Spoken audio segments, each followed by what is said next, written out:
Então, no livro de Neemias, vamos ler apenas um texto, primeiramente, aí depois a gente vai andando aqui juntamente no decorrer do livro. Neemias capítulo 2, eu quero ler dois textos iniciais para a gente começar, que está no versículo de número 4, o versículo de número 5, diz assim: Então o rei me disse: Que me pedes tu?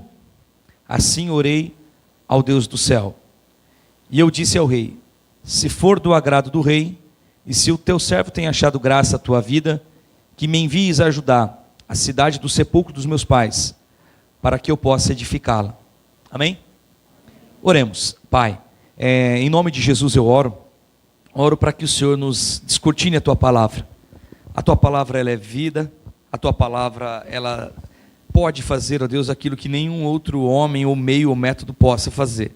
A tua palavra penetra, Senhor, no mais profundo do nosso coração e nos revela quem somos, mas também, ó Deus, nos traz como água uma limpeza. Oramos para que a tua palavra produza o efeito para o qual será enviada. Ela não voltará vazia, é o que diz tua palavra. Oro e repreendo, ó Deus, toda a oposição no mundo espiritual, toda a mente divagante, em nome de Jesus, que caia em boa terra. Assim oramos no nome de Jesus. Vamos falar de Neemias, e eu não quero cansá-los, mas eu queria levar os irmãos a uma reflexão comigo. Falar de Neemias não tem como não falar de um sonhador, falar de alguém que tem um sonho, de alguém que imagina, de alguém que idealiza. E nós estamos vivendo dias onde Deus tem nos levado a sonhar com vidas.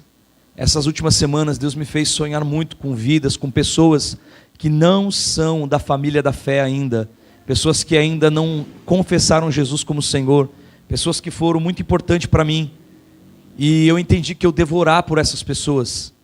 Então Deus nos trouxe um grande sonho, e uma das coisas que a gente até colocou no nosso site, como a parte de qual é a nossa missão, né? A nossa missão é criar uma família de crentes vibrantes, cheios do Espírito Santo, apaixonados por Jesus, pela palavra de Deus. Qual o nosso futuro? Um ambiente de oração, de 24 horas de oração, ter uma House of Prayer na igreja, um ambiente assim como lá em Kansas City e lá em Florianópolis tem acontecido e tem se espalhado pelo Brasil. Não apenas um movimento voltado, como alguns lugares conhecem, mas algo gerado realmente por Deus, e já temos orado por isso. Esse é o nosso sonho. Então estamos falando de sonhar, um sonho onde a gente possa não ver mais salvação de pesca, mas ver salvação de redes, né? Onde milhares de almas se convertam ao Senhor. E eu entendo que a conversão de almas, ela não é por um programa. A igreja pode ter dentistas, a igreja pode fazer à tarde de colocar dentista, de colocar médico, de colocar advogado, de colocar massagem, de colocar manicures, pedicures na igreja, para fazer para as pessoas, aí colocar uma redinha com 2 traves de futebol, e fazer, olha só, venha que a gente vai ter uma tarde de instrução, e angariar pessoas, e pessoas vão vir, só que elas vão ser atraídas de uma forma carnal, e uma vez que essas pessoas forem atraídas de uma forma carnal, elas continuarão sendo crentes carnais. Existe uma coisa que é muito importante em toda a palavra de Deus, e ainda há pouco falava no curso do batismo, que Jesus diz, ide pregai o evangelho. E o que é o evangelho? O que é o evangelho? Isso aí, boas novas. Boas novas do quê? Boas novas da salvação, que todos vocês estavam condenados ao inferno, mereciam o inferno, mas pela misericórdia Deus amou. Então a maior oferta que alguém pode fazer, que alguém pode pensar no sentido de oferta, foi o próprio Deus que fez, ofertando o seu próprio Filho Jesus, veio a esse mundo, nos redimiu. Então agora, através do Evangelho de Cristo, dessas boas novas, que Jesus tomou o nosso lugar, agora as pessoas passam a crer. Entendendo isso, todas as histórias de grandes conversões genuínas, de conversões como do país de Gales, como da Escócia, como da Inglaterra, como nos Estados Unidos, como na década de 70 no Brasil, enfim, tantas coisas que aconteciam. Uma das coisas que era muito importante, é só você pegar no YouTube, você que gosta, e veja as pregações de hoje, e pega as pregações, por exemplo, daquele que me deu um branco agora, que foi um maior ganhador de almas, Billy Graham. Pega Billy Graham, olha as mensagens dele. Olha as mensagens de um outro grande evangelista que estava na televisão, na mídia, que é Jimmy Swaggart. As mensagens deles eram de confronto. Nunca foram mensagens de que Deus vai fazer o teu capricho e vai dar o que você tanto quer. Eram mensagens que levavam as pessoas a entender que primeiramente elas eram pecadoras. Falando em sonho, como introdução para a gente entrar aqui no livro, a gente tem um sonho, e o sonho é que pecadores se arrependam, é de que pessoas venham para Cristo, não porque sua vida está difícil, eles querem dar uma melhorada, porque parece até um marketing de multinível. Se você entrar e trazer mais 3 com você, então o negócio vai ficar bom, dentro de um ano você vai ter uma rede, e nessa rede, sabe, parece um marketing de multinível, e Jesus não é marketing de multinível, Jesus não é uma pirâmide, não, Jesus, ele é vida. Então, quando um pecador ele reconhece que Jesus é vida, que ele reconhece o seu estado, a sua depravação, aí então a graça chega até essa pessoa e ela é convertida. E esses genuinamente dão frutos. Mas aqueles que vêm porque a situação está difícil, isso vai ser por um momento. Lá na frente, eles vão se frustrar e vão ver que o que eles esperavam do Evangelho não é bem o que aconteceu. Por isso oramos a Deus para que, e o nosso sonho é começar a ver salvação acontecendo. Eu glorifico a Deus pela vida de um casal que eu queria apresentar aos irmãos, a Daia e o Marcelo. Dá um sinal com a mão assim, Daia e Marcelo. Glória a Deus pela vida de vocês. Esses dois se converteram ao Senhor num período que eu imaginei que eles nunca mais se voltariam para Jesus. Numa das palavras mais duras e pesadas que nós trouxemos em reuniões com os jovens, de confronto tal, eles reconheceram Jesus e tomaram a decisão de seguir Jesus. E eu me alegrei muito do coração em ver que essas coisas estão acontecendo, algumas estão acontecendo, só vou esperar consolidá-las para testemunhar. Veja o quanto isso é importante de fato. Quando alguém vem para Jesus, não é para dar uma melhorada de vida, mas vem para Jesus porque reconhece que é pecador e precisa de um salvador, de um libertador. Então esse é o nosso sonho, amém? Sonho como igreja. Qual é o seu sonho? O que você tem idealizado? O que você tem sonhado? Qual o seu sonho? Quais os teus sonhos? O que acelera teu coração? O que faz o teu coração bater mais rápido? O que faz você vibrar um pouquinho mais? O que te dá muito prazer? O que toda hora se bobear, você perde hora se você tocar nesse assunto? O que é que realmente te move? O que é que tem te movido? E agora entramos aqui em Neemias. Neemias, ele tinha um sonho. O sonho dele era ver a cidade dos seus pais restaurada. E aí então ele faz um pedido ao rei, como nós lemos. Ele era copeiro do rei. E o que é ser copeiro do rei? Ser copeiro do rei é aquele que não só serve, mas aquele que experimenta a bebida. E ele está ali em Suzã, no palácio, no império que agora tomou. Primeiro vem o império assírio, aí entra o babilônico, aí vem o medo-persa, que é o que está agora reinando. O império tomou conta. O povo de Deus já passou por cativeiro. Tudo indica que ele nasceu em cativeiro. Ele já nasceu numa terra distante, não tendo a sua liberdade, sendo praticamente um escravo. Não estava ali porque gostava ou porque queria, estava ali porque estava forçado naquela situação. Mas mesmo assim Deus o tornou um homem de confiança.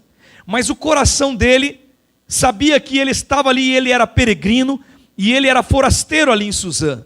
De que ele tinha uma pátria, de que ele tinha um lugar de origem, a origem dos seus pais, e era esse lugar que movia o coração dele. E você vai perceber isso quando no capítulo 1, entra comigo agora, no mês de Quisleu, no verso 2, veio Anani, um dos meus irmãos, provavelmente até um irmão de sangue dele, e alguns dos homens de Judá, e ele pergunta a respeito dos judeus que haviam escapado e que restaram do cativeiro, pergunta para eles a respeito de Jerusalém.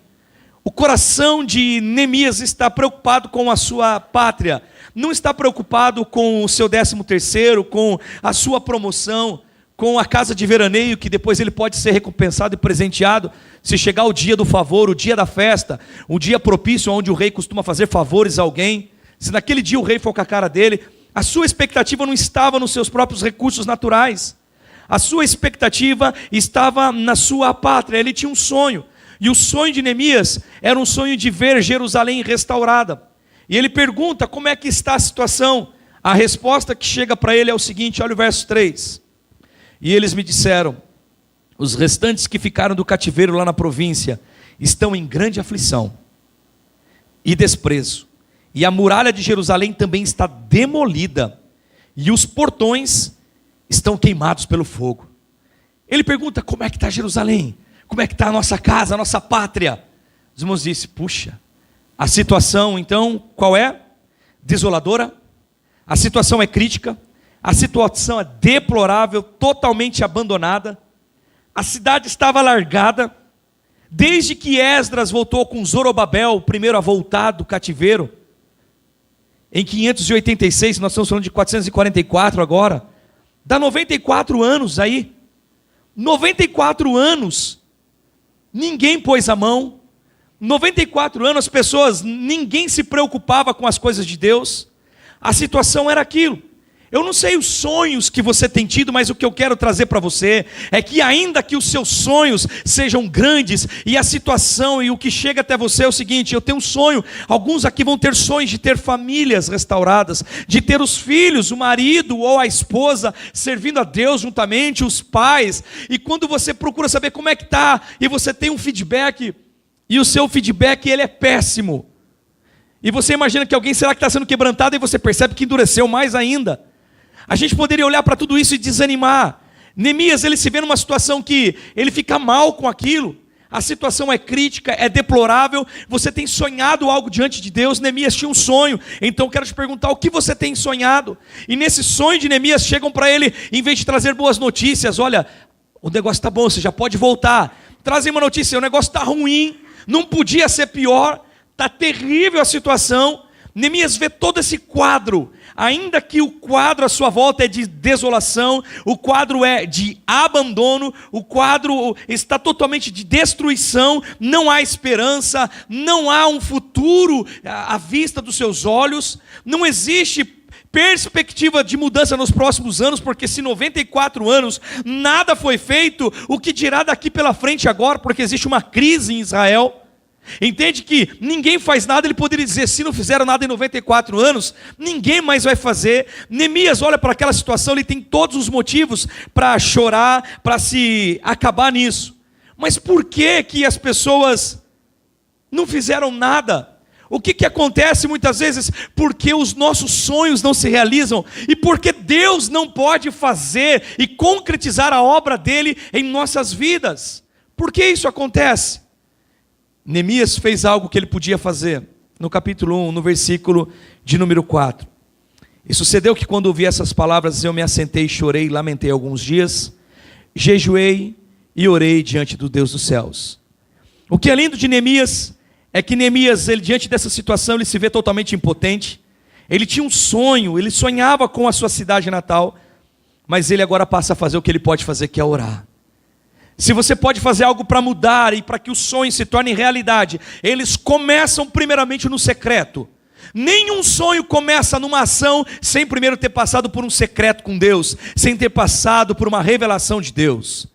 Mas o que impede os sonhos de se realizarem? O que impediu a obra de Deus? Nós estamos falando agora também de igreja. O que impede às vezes a igreja de Deus avançar? O que impede o reino de Deus ser estabelecido? Existe um sonho para nós como igreja, é que almas se convertam. O nosso sonho é que pecadores se chegam a Cristo. É aquilo que Deus fez em minha vida e operou em mim e continua operando, aconteça com tantos outros. Mas por que isso não tem acontecido? Por que isso não tem se alastrado? Por que o evangelho de Cristo não tem se propagado? Por que no carnaval acontece tantas coisas? Porque tantos filhos estão entregues aos jogos de computadores, estão sem limites na frente de internet, se perdendo, acontecendo caos como vemos agora. Por que tanta maldade no mundo? Porque a igreja não se tornou relevante, porque a igreja não ergueu seus muros, porque a igreja não colocou porta, porque a igreja não fez a diferença de fato e está totalmente vulnerável. Nós vamos encontrar resposta no contemporâneo dele, que é Ageu. Olha o que diz Ageu no capítulo 1, verso 4. Olha só, coloca no projetor para a gente. Ageu vai trazer uma resposta para nós. Ageu, ele está dizendo para o povo acordar, porque é no mesmo período, está dentro do mesmo contexto, é nessa época. Ageu vai nos dar uma resposta. Por que que em 94 anos não fizeram nada? Ele vai dizer o seguinte: porventura é para vós tempo de habitardes nas vossas casas forradas, outras palavras, estucadas, enquanto esta casa fica deserta. Sabe o que Ageu está dizendo? É tempo de vocês querem cuidar tanto da vida de vocês, estão tão preocupados com a sua própria vida, estão tão preocupados com ganhar mais dinheiro, estão tão preocupados com melhorar o padrão de vocês, que vocês esqueceram do que Deus tem. O maior sonho de vocês está ficando para trás, o sonho da onde a bênção de Deus, aonde a paz de Jerusalém, orai pela paz de Jerusalém, aquilo que é a promessa de Deus que poderia acontecer, não estava acontecendo sobre a nação, porque o povo estava preocupado consigo mesmo, cada um olhando para si, em si mesmados, sabe, narcisistas, egoístas, homens amantes de si mesmos, amantes dos deleites, mais amigo dos prazeres do que amigo de Deus. É os mesmos dias, e o sonho não pode se realizar enquanto as coisas não acontecem. Neemias então está dentro desse contexto. Ageu vai dizer, as coisas de Deus, a casa de Deus está deserta, o templo estava abandonado, a obra estava abandonada, porque todo mundo estava preocupado com a sua própria casa, com a sua própria vida, com o seu próprio mundo. Enquanto a nossa preocupação estiver ainda, as nossas prioridades estiverem em primeiro lugar com as coisas dessa terra, a gente não vai conseguir ver o sobrenatural de Deus. Deus, ele trabalha no sobrenatural, e para que no sobrenatural Deus venha agir, a gente precisa começar a sair do natural. Você precisa começar a entrar no plano de Deus, a viver o que Deus tem, a viver o milagre para a sua vida, a crer que realmente só Deus pode realizar. Neemias fez o que ele podia fazer. Você vai lá no capítulo 1, você vai ver o mês de Quisleu. Você vai lá no capítulo 2, você vai ver o mês de Nissan. Ou seja, durante exatamente 4 meses, Neemias não fez outra coisa, primeiramente, a não ser orar. Mas uma das coisas que eu acho interessante para que sonhos se realizem, para que aquilo que é projeto de Deus aconteça em nossa vida como reflexão, no sentido de uma perspectiva do que Deus ainda vai fazer, algo que é maravilhoso, é a oração de Neemias. Neemias vai orar no capítulo 1, volte um pouquinho comigo, olha só, no versículo de número 6, estejam atentos os teus ouvidos, os teus olhos abertos, para que possas ouvir a oração do teu servo, a qual eu oro diante de ti agora, dia e noite, pelos filhos de Israel, os teus servos. Aí começa, e faço o que, irmãos? Confissão pelos pecados dos filhos de Israel, que temos cometido. Significa que Neemias, ele está entendendo que ele também é pecador. Também eu e a casa de meu pai. Uma das coisas lindas para poder acontecer é o reconhecimento das falhas. A palavra de Deus diz lá em Lamentações 3, queixe-se cada um dos seus próprios pecados. Quando as coisas não estão acontecendo, é tempo de eu começar a olhar para a minha vida. Eu tenho um sonho, precisa se realizar algo. Deus tem um projeto, Deus tem um plano. A vontade de Deus declarada era que Jerusalém estivesse restaurada. O cativeiro só aconteceu por conta do próprio pecado. Agora você passa a olhar e ver todo esse quadro acontecendo, e o que nos chama muito a atenção é que ninguém estava preocupado com nada. 94 anos se passou, e nesses 94 anos, tudo abandonado e largado, porque as pessoas estavam cada um preocupado com a sua própria casa, com a sua própria vida. Todo mundo pensava em si mesmo. O problema de nós não vivemos os sonhos que Deus tem para nós, de nós não vivemos o máximo de Deus, da igreja não ser aquilo que ela nasceu para ser, o porquê a igreja não tem sido mais atuante como deveria, porque os milagres não acontecem mais como deveria, é porque a maioria de nós esqueceu de que nós somos corpo de Cristo e começamos a correr independente. Enquanto houver independência, enquanto houver pessoas que caminham por si mesmas, nós não podemos viver os milagres de Deus. O sobrenatural de Deus não pode acontecer. Mas quando a igreja se dispõe a caminhar, uma das palavras que você vai ouvir mais de 70 vezes no livro de Atos é que todos estes perseveravam. Esse é o segredo. Todos estes perseveravam unânimes. Quantos aqui têm sonhos? Quantos têm sonhos? Neemias tinha um sonho. A igreja também tem uma perspectiva e um sonho. Mas para que isso acontecesse, Neemias se dispôs então a contratar na sua época o melhor coach. Ele fez o melhor curso. Ele contratou, ele pagou para todo mundo. Foi isso que ele fez? Não. Ele se pôs a orar. Depois há um planejamento.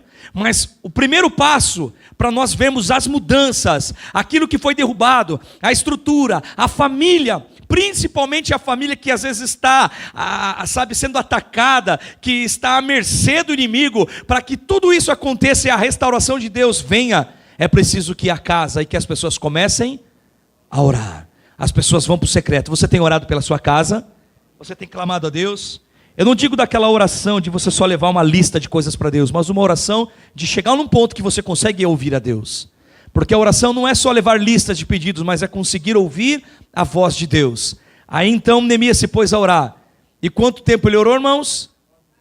4 meses, orando para ter resposta de Deus. Mas Neemias é estratégico, porque na época, nesse mês de Nissan, era uma época de festa. Era uma época que o rei concedia favores às pessoas. Que ele concedia, era uma cultura que inclusive os judeus tinham. Lembra naquele dia que Herodes trouxe o povo e que a filha de Herodias dançou, e ele perguntou o que ela queria, e ele daria para ela? Era um hábito. Naquele momento, naqueles dias de festa, eram dias de, assim como soltar um preso, como Barrabás foi solto, eram festas, eram costumes, e nesse dia era um dia estratégico. Neemias não poderia parecer triste. Ele aparece triste diante do rei. O rei Artaxerxes pergunta para ele: por que está assim, caído o teu semblante? E como era uma festa, pesquisando na história, que provavelmente eles estavam lembrando do sepulcro dos próprios pais, onde eles comemoravam a própria festa dos mortos, Neemias usou de estratégia. Como não estaria, sabendo que a terra dos meus pais está tudo desolada, eu queria ter ido lá ao sepulcro dos meus pais e resolver aquilo. Então ele usou de uma extrema estratégia, e aí Deus então vai trazer a resposta, e Neemias ele vai conseguir realizar o sonho, ele vai conseguir ver a obra de Deus acontecer, aquilo que era impossível, aquilo que em 94 anos ninguém pôs a mão para fazer, aquilo que estava abandonado, aquilo que estava largado, aquilo que estava destruído, portas queimadas por fogo, a cidade era vulnerável, o inimigo tinha acesso a ela. Quantas famílias aqui que talvez o inimigo tenha acesso à sua casa, o inimigo tem tido acesso ao seu íntimo, porque os muros estão derrubados, as portas foram queimadas e nada é feito porque estamos preocupados com outras coisas. Mas em nome de Jesus eu creio que por meio da oração como prioridade, nós vamos colocar metas, estabelecer princípios e vamos começar a ver o agir de Deus na nossa vida, amém? Esse era o sonho de Neemias. Neemias então agora volta. Ele já sabia quem ele tinha que procurar para ter madeira, ele tinha todo o plano com ele, estava tudo pronto, ele sabia quem é além do rio, quem eram as pessoas que iam ajudá-lo, e quando ele chega, ele tem o seu sonho, ele guarda segredo, ele não conta às pessoas o seu sonho, ele não conta às pessoas, ele roda a cidade, ele dá uma volta durante a noite, só ele com o seu cavalo, ele vê toda a situação, e algo maravilhoso que a gente vai ver, que está no capítulo 3, que eu creio que é isso que Deus quer trazer muito ao nosso coração. No capítulo 3, versículo 10, a gente vai encontrar aqui uns versículos. Próximo a ele reparou Gedaías, o filho de Arumafe, a saber, na frente da sua casa. No verso 12, ele envolveu pessoas, inclusive o governante com as suas filhas. No verso 23, ele envolveu pessoas que todos esses na frente da sua casa. No verso 28, em frente da casa. No verso 4:1, você vai ver que daí começa a oposição. Se você olhar o capítulo 3, você tem uma lista de pessoas. Muita gente, todos estes pessoas que trabalharam na reconstrução dos muros. O que é importante para que sonhos sejam realizados, irmãos, para que a igreja viva os sonhos de Deus, para que a igreja viva o que Deus planejou, o que nós temos idealizado, para que a gente viva o que Deus está trazendo, para que a gente se mova para o que Deus está chamando a igreja. É preciso que a igreja tenha um foco, que a igreja entenda qual é a visão. A visão é almas, é vidas para o reino de Deus, é pessoas restauradas, é famílias curadas, é lares como centro de bênção, é lares curados, restaurados, é famílias sadias para a glória de Deus, amém? Esse é o nosso maior sonho, e dentro desse sonho, qual é a postura que nós aprendemos? A igreja precisa se posicionar em oração, e continuar orando até que aconteça. Nós temos orado, e tem chegado o tempo da igreja começar agora a ir para o novo tempo que Deus tem trazido. E entendendo isso, já entendemos, as estratégias estão firmadas, mas agora chegamos no ponto importante, no ponto onde o evangelho é um divisor de águas, aonde a gente vai ter que lidar com o próprio ego. Eu gosto de fazer desse jeito, eu penso que assim seria melhor. Esses são os maiores impedimentos.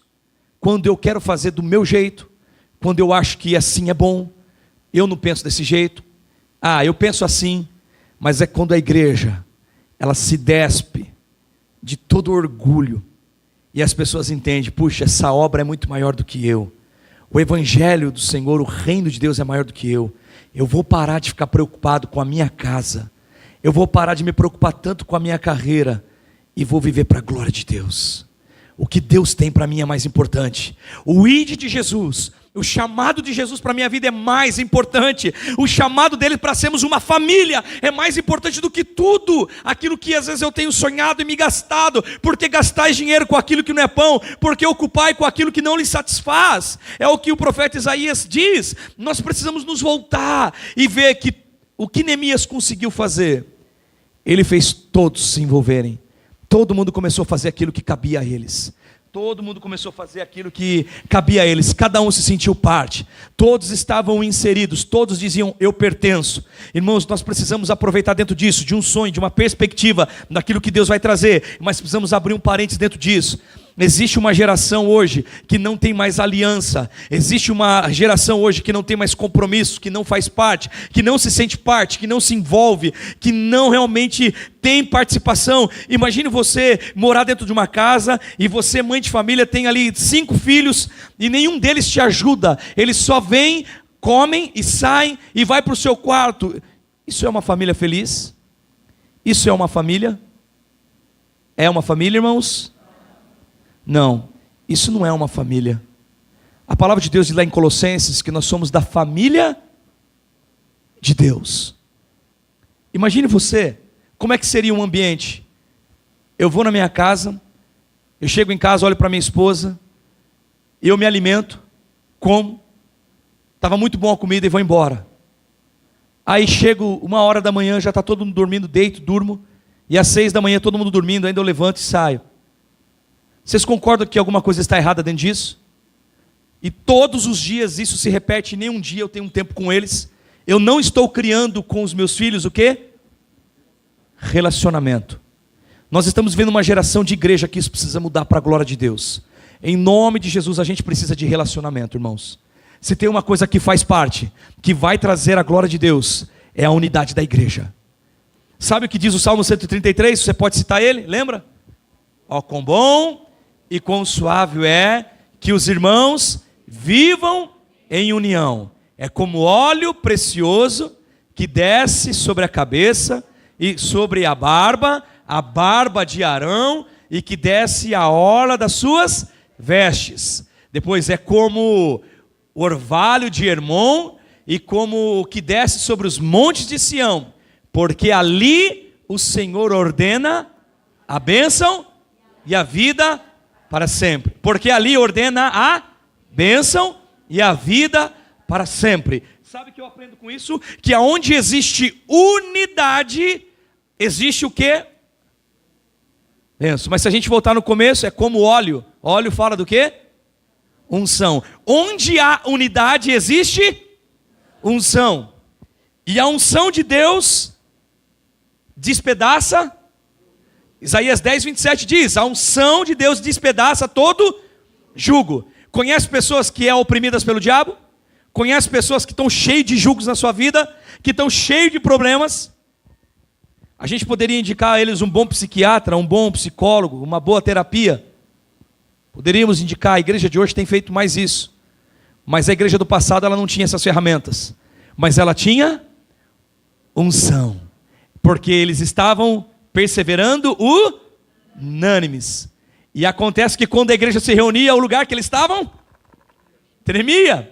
E tendo eles orado, moveu-se o lugar em que estava. A igreja então orando, e veio sobre eles, e todos estes perseveravam, e sobre todos estes vinha. Então entenda que quando a igreja se reunia, quando a igreja estava unida, quando a igreja estava focada, quando a igreja fazia parte, o Espírito Santo de Deus tinha liberdade, havia unção, a unção despedaçava jugo, os enfermos eram curados, as pessoas que eram possessas eram libertos, os prisioneiros de Satanás se tornavam livres, porque havia unção. Irmão, unção é vida devocional, sim. mas ela tem muito a ver com um coletivo. Neemias, ele fez com que todo mundo começasse a consertar o muro na frente. Na onde, irmãos? Na frente? Eu já falei sobre isso, no outro contexto, mas nós falamos. Na frente da sua casa.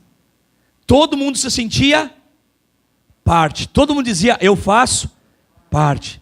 Nós estamos numa geração que não dá mais bom dia, não dá mais boa tarde. Você come no lugar, a pessoa te serve, você nem olhou, nem viu o rosto de quem te serviu. Nós estamos vivendo esses dias. E essa indiferença é o símbolo do que Ageu profetizou. Vocês, volta lá para Ageu 1:4 em diante. Sabe por quê? É tempo da casa de Deus ficar deserta e a casa de vocês tudo bonitinho. É tempo das coisas de Deus não acontecer. É tempo de não haver mais um compromisso com o reino de Deus, enquanto você corre atrás das suas coisas. Verso 5, aí ele vai dizer, ora, pois assim diz o Senhor dos Exércitos, considerai os vossos caminhos, considera como você tem andado. O verso 6, olha isso, talvez alguém se identifique, semeais muito e recolheis pouco, comeis, porém não vos fartais, bebeis, porém não vos saciais, vestivos, porém ninguém se... E o que recebe salário, recebe o... Será que não tem ninguém assim nessa noite aqui? Tudo que você faz não dá certo. Tudo que você põe a mão, o negócio não vai. Tudo que você tenta de novo não vai. Sabe? Tudo que eu tento não é possível. Alguém diz, é karma. Eu sou muito azarado. Eu conversei com uma pessoa esses dias...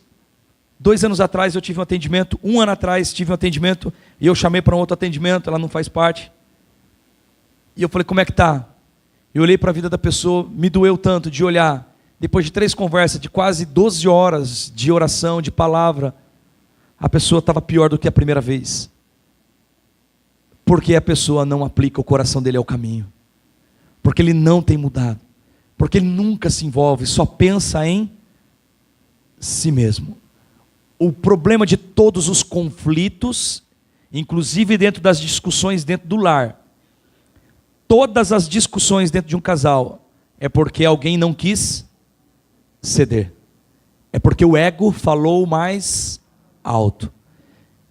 E nós não vamos ver os sonhos de Deus enquanto a vida egocêntrica continuar dominando. Jesus disse, se alguém perder a sua vida, a palavra vida é psique, está falando da mente, está falando da alma.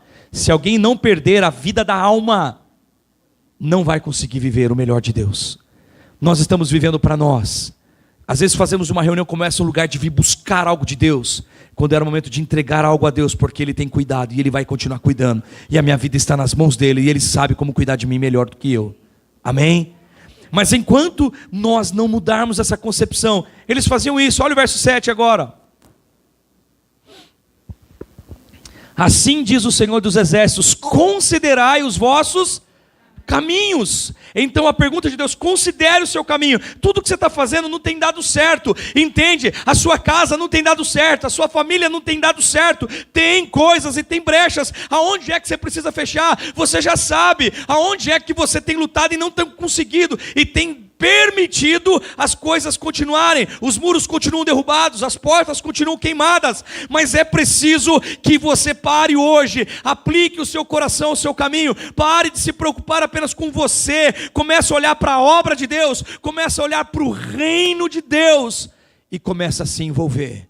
Começa a se envolver. Neemias envolveu pessoas. Começa a envolver pessoas na sua casa. Começa a envolver pessoas com você. Começa a levantar clamor. Começa a levantar oração. Ministérios, igreja começa a levantar pessoas. Começa a envolver. Se a igreja começar a se envolver e todo mundo dizer, eu faço parte. O que aconteceu? O próprio governante da cidade colocou as filhas para ajudar. O sacerdote se envolveu. Entre a menor classe até o maior, todos estavam envolvidos. E todos se sentiam parte.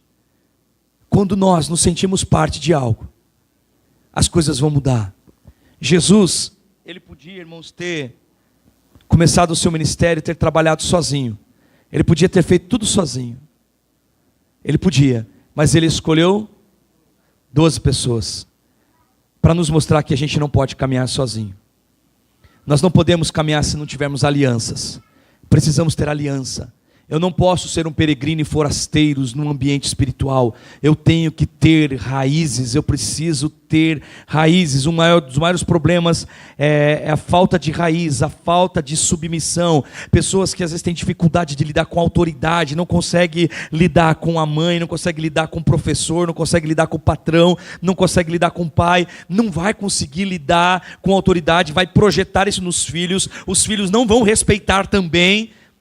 E tudo isso são reflexos, mas é preciso a gente olhar e falar: Deus, eu vou aplicar o meu coração, o meu caminho, eu vou fazer parte do teu chamado, eu não vou ficar de fora, eu não vou ser como Mical, eu não vou ser como Eutico que fica de longe na janela olhando, não, eu vou entrar no meio, eu vou me envolver, eu vou deixar o Senhor me usar, eu quero ser usado, eu quero fazer parte do que o Senhor tem para a minha vida, eu quero fazer parte do que o Senhor tem para a minha comunidade, eu quero fazer parte do que o Senhor tem para essa igreja, eu quero fazer parte do que o Senhor chamou a minha família para ser, eu não vou esperar alguém fazer, eu me levanto. Foi o que Neemias fez, ele diz: eu me levanto, aleluias.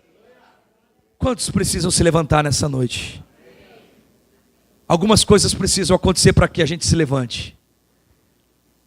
Deus deu uma experiência muito linda para Isaías, aquela visão do capítulo 6, mas uma coisa muito linda para a gente poder tomar uma decisão. Neemias, quando precisava tomar uma decisão, o que ele fez primeiro, irmãos? Foi para oração. Segundo, envolveu pessoas. Para que eu tome uma disposição, para que eu possa ter uma prontidão de dizer: eu sou a resposta, eu sou o agente de mudança na minha casa, eu sou o instrumento que Deus vai usar para mudar a minha família. Eu sou um instrumento que Deus quer usar para mudar a minha casa, para mudar a vizinhança, para mudar esse ambiente de trabalho. A primeira crise que vem, eu já mando o currículo. Esse lugar não está bom. A primeira dificuldade, eu mando o currículo, procurar outro emprego. E às vezes eu vivo mais recebendo auxílio do seguro-desemprego na minha vida do que realmente criando raízes em algum lugar. Você pega a carteira de trabalho dessa geração mais nova, dá até medo de ver. Dentro de um ano passou por 10 lugares. Porque não estão mais se submetendo. Primeira coisa que tem vai embora. Eu me lembro na empresa um dia, que foi chamada a atenção de uma pessoa, porque pelo terceiro dia ele chegou atrasado. Foi chamada a atenção dele, disse assim: aqui não é a casa da mãe Joana não. Se for para chegar desse jeito, você não precisa vir mais. Beleza, estou indo embora agora então, tio. Falou.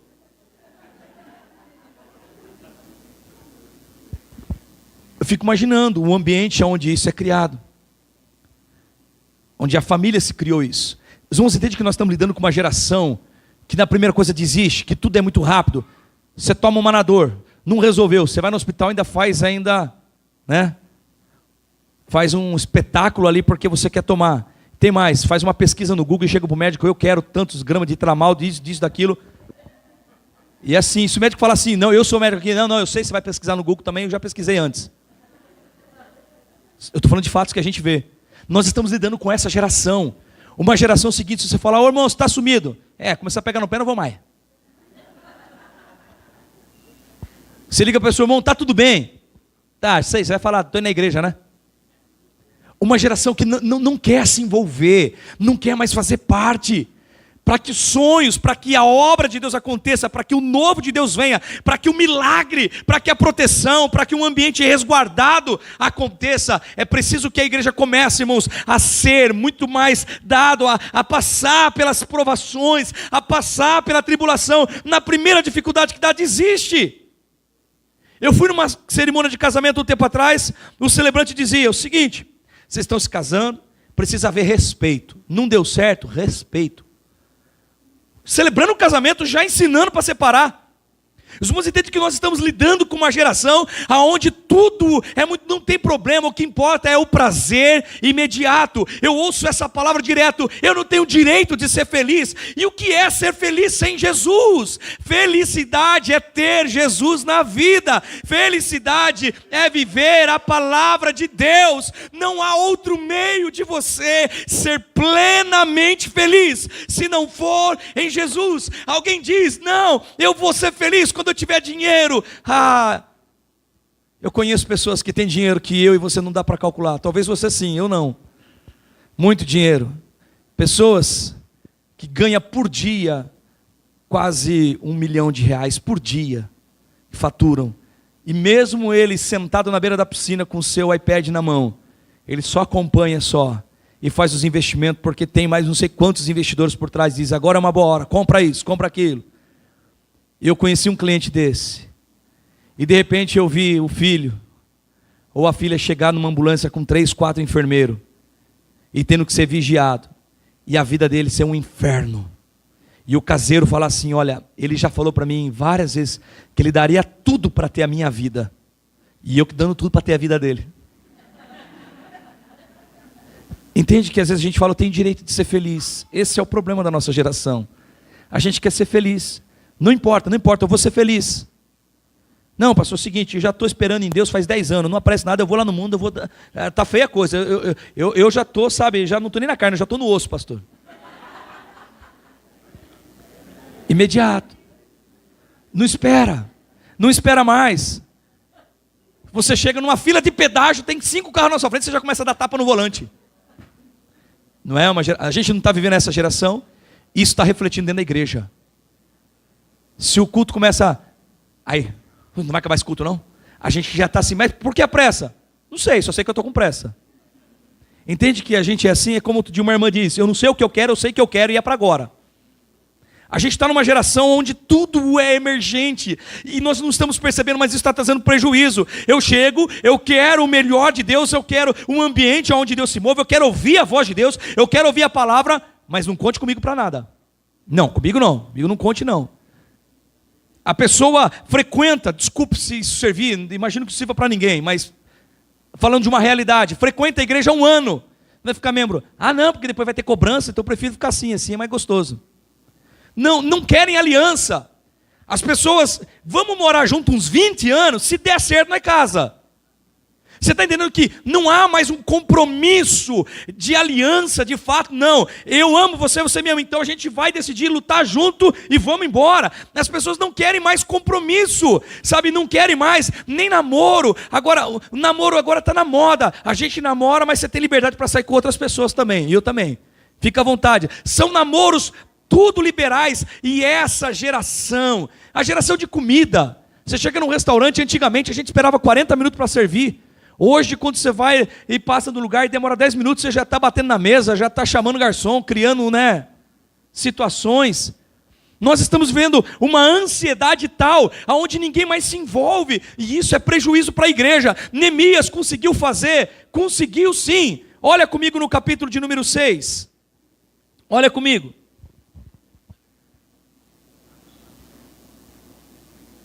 No versículo de número 15. Qual era o sonho de Neemias? Ver os muros de Jerusalém erguidos. E olha só no capítulo de número 6, verso 15.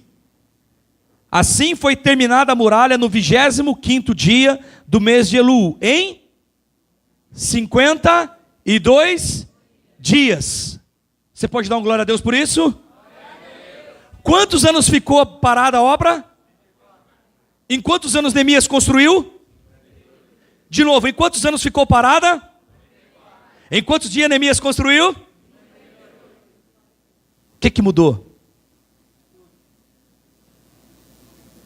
O que mudou? Neemias se pôs primeiro a orar, envolveu pessoas. Todos se envolveram na causa. Irmãos, a obra de Deus ela é feita. Os sonhos acontecem quando todos se envolvem na causa. Se você, a esposa estão sonhando, se envolvam na causa junto. Envolva seus filhos e vocês vão ver o que Deus vai fazer. O que você tem sonhado, Deus irá realizar se passou pelo crivo do secreto. Amém? Pessoas estão sonhando. Quantos aqui sonham, eu posso dizer, com uma casa própria? Não precisa levantar a mão, mas eu sei, é um sonho de todos. Ter a minha própria casa, mas se eu não for para a oração primeiro, não envolver a minha família, não envolver os meus filhos, não começar a colocar os gastos e mostrar, é isso, e todo mundo cooperar para aquilo, esse sonho nunca vai ser realidade. Mas se todos se envolverem nesse processo, em um prazo recorde, Deus abre as portas, Deus move e as coisas acontecem. Deus ele age quando nós também agimos. Fé não é só utopia, não é sentimento. Fé é muito mais do que isso, irmãos. Fé é ação. A igreja precisa começar a agir, a se envolver. para que aquilo que Deus tem para a igreja, para isso começar a acontecer, é preciso, entenda bem isso, é preciso que a gente faça como nos dias de Neemias. Todo mundo colocou a mão na pá, todo mundo colocou a mão na colher de pedreiro, todo mundo colocou a mão na enxada e vamos fazer massa. Vamos carregar tijolos, mas vamos erguer. Eu vou pôr a mão na massa, literalmente. Quantos aqui quer ver o melhor de Deus na vida da sua família? Você tem sonho disso? Você está pondo a mão na massa? Quantos aqui quer ver o que Deus tem para fazer com nós como igreja, onde almas serão alcançadas, vidas serão tratadas por Deus? Quantos querem? Você tem feito isso, colocado a mão na massa? Porque o problema é que a gente espera que alguém faça. Eu sempre espero que alguém faça. Ou espero que Deus use alguém para falar que Deus vai fazer na minha vida. Não, Deus não vai fazer nada se você não começar a se mexer. Deus não vai fazer, você precisa ir para o secreto primeiro. Esse passo de silêncio, entendeu o que Deus tem. Neemias foi para o secreto, ele entendeu, ele queria que Deus usasse alguém. Deus vai usar alguém, Deus vai fazer um milagre. No final de 4 meses ele entendeu, eu sou o milagre que eu estava pedindo a Deus, sou eu. Eu posso pedir carta, verdade, eu posso pedir carta. Eu posso ir lá, eu estou acostumado a lidar com autoridade, eu tenho disciplina, eu sou aplicado nisso. Eu cumpro regras, eu estou acostumado a andar debaixo de liderança. Eu posso liderar o povo, eu posso fazer isso. Não, sou eu. Então, no dia propício, ele foi lá, pediu carta ao rei, o rei deu carta para ele, ele foi da além do rio, e dentro de 52 dias, veja bem, sabe quantas 1.000 pessoas voltaram do cativeiro? Que voltaram? 49.880 e poucas pessoas. Você vai ver isso lá no capítulo 7 para frente. Foram as que voltaram. No livro de Esdras, no capítulo 2, você vai ver isso também. Foram as que voltaram. E ninguém fez nada, porque ninguém se dispôs a dobrar o joelho, a orar e a se mobilizar para fazer. Um começava, o outro puxava para cá. Irmão, se você já viu a forma de você não conseguir chegar a lugar nenhum? É se cada um puxar para um lado. Então vamos começar a unir, começa a unir a sua família. Deus, Ele quer realizar os seus sonhos. O sonho de Neemias era ver os muros de Jerusalém levantados, era ver as suas portas colocadas no lugar. Neemias se pôs a orar durante um tempo, para entender o que Deus podia fazer. Depois de 4 meses de oração, Neemias entendeu, a oração não é aquela oração, seja feita a tua vontade assim na terra como no céu, amém. Não, é uma oração, Deus, qual é a tua vontade? Qual é o teu querer? Neemias, na oração, ele se identificava como alguém que era pecador, ele dizia, eu pequei, a nossa casa pecou, nós temos pecado, eu preciso da misericórdia. Neemias tinha esse coração humilde diante de Deus. Depois desse tempo de oração, Neemias entendeu, eu sou a resposta da minha oração. Eu sou aquele que Deus quer usar. Depois de tudo isso, sabe o que acontece? O que é mais lindo de tudo? Neemias chega, ele podia chegar botando banca em todo mundo e vai fazer isso, fazer aquilo. Não, Neemias contou o sonho para as pessoas e diz, isso diz respeito a vocês. Vocês querem fazer parte? Todo mundo diz, queremos fazer parte. Ele envolveu a todos, inclusive até mulheres estavam envolvidas. Ninguém ficou de fora. Sambalate, Tobias e Gersen se levantaram, tentaram impedir aquela obra de ser construída, tentaram distrair, chamaram Neemias, tiravam Neemias do foco, faziam banquetes, chamaram Neemias até para entrar no templo. Neemias, não, eu não vou perder o foco. Neemias estava focado naquilo, ele focou, dentro de um prazo recorde, irmãos, mas é muito recorde. Se você olhar e fizer o cálculo dos quilômetros que eles fizeram, em 52 dias você vai falar assim, isso foi um milagre. Isso foi um milagre. Era para levar, ainda que 50.000 pessoas que tinham voltado do cativeiro colocassem a mão na massa, era para levar pelo menos uns 10 anos ali para eles terminarem. E em 52 dias eles terminaram aquela obra. Porque Neemias diz, a mão do Senhor era comigo. Porque a mão de Deus era comigo. Neemias foi para o secreto primeiro, e os sonhos se tornaram realidade. Qual o teu sonho nessa noite? Nosso sonho como igreja, nós colocamos, e para isso acontecer, é preciso que todos estejam envolvidos. Você precisa se levantar. Isaías teve uma visão do trono de Deus. No ano em que morreu o rei Uzias, eu vi o Senhor assentado no seu alto e sublime trono, os séculos enchiam toda a casa, os serafins, os anjos voavam, com 2 asas cobriam o pé, o rosto, e com 2 voavam, e diziam, santo, santo é o Senhor. Aí então, santo é o Pai, santo é o Filho, santo é o Espírito Santo. E disse eu, ai de mim que vou perecendo, porque sou um homem de lábios impuros, e habito no meio de um povo de impuros lábios. Neemias diz isso, eu vou morrer. Eu vi o Senhor, acabou para mim, eu vou morrer. Aí então, ele disse, ai de mim. Porque ele viu o... Quando nós vemos o Senhor, eu não fico mais dizendo ai daquelas pessoas que estão fazendo isso, fazendo aquilo. Quando eu vejo o Senhor, os meus olhos se abrem, eu digo ai de mim. Eu paro de julgar e começo a trazer para mim, eu preciso de mudança. Nessa noite Deus nos chama. Está tudo desolado, está tudo destruído, a situação talvez é crítica, em maior ou menor grau da situação dos dias de Neemias. Mas você precisa trazer e dizer, Deus, ai de mim, porque eu tenho visto que o Senhor é santo, e eu preciso de mudanças na minha vida. Eu quero mudanças.